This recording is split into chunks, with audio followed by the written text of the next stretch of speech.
Absolutely fabulous day. It's another day of Proverbs with Papa D. Today we're on Proverbs 22, which means it's the 22nd day of the month. I hope that you're finding the little nuggets we're trying to leave in the full video. It lasts about 3 to 5 minutes.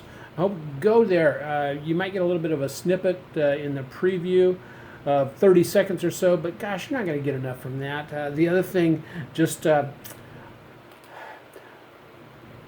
my wife and I, Michelle, we love to pray for other people. We love to pray for people who are in business. We love to pray for people who have gone through some of the same challenges we've gone through in our lives as we've raised our sons, been married for 45 years. You know, we've seen challenging times. God brought us through it. And we want to help other people get through. So if you're having an issue, hey, you know, it is totally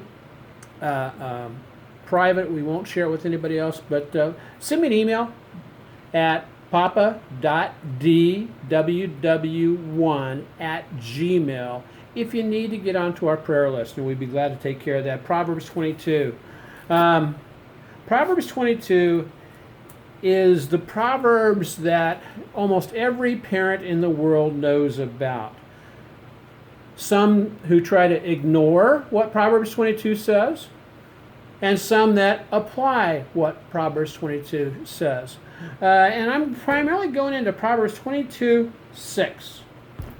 Train up a child in the way they should go, and when he is old, he will not turn away from it. There's a couple of challenges in that particular verse. One, to parents. God's command. Hey, raise your children up in the way they should go. Which means you don't go hands off and go, well, they'll figure it out. Oh, you know, because I just love my child so much. I'm not going to put any constraints on them, blah, blah, blah, blah, blah. What a bunch of horse pucky. I mean, that kind of a thought pattern leads to confused children with no limit, with no boundaries. And also within that, let's say you are a Christian parent who raised up your child in the way they should go, and right now your child is going on a little bit of a rebellious streak. There's a promise in there. It says if you raise them up in the way they should go, when they are old, they will return to it. And I can say in our own case, with our own, well, in my life as a prodigal son, my mom and dad were beside themselves, because you know how long I was a prodigal son? For almost 12 years. So if you're a parent, sometimes it's going to seem like it's a never-ending agony of watching your child do the stuff you don't agree with. But eventually, God brought, the Holy Spirit brought me back to my faith, brought me back to my belief.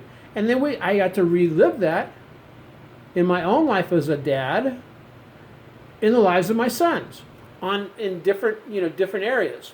And gosh, sometimes I would get so just frustrated because I'm going, why are my sons just repeating the same mistakes I made when I was growing up?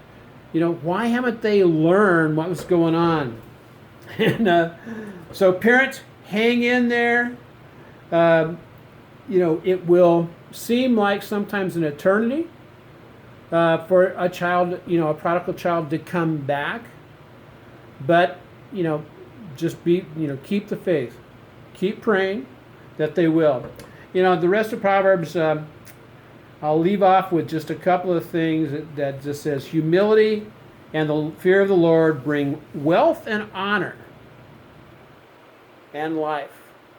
So, somebody out there needs 2 Timothy 1:7 today. It says that in that verse it says, for God did not give you a spirit of fear or timidity or death, but God gives us a spirit of power, of love, and self-discipline. The self-discipline is also translated a sound mind.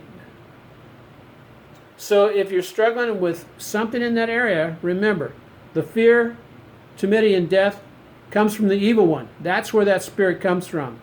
Look towards the love, the power, the self-discipline. That comes from God. Aloha. God bless.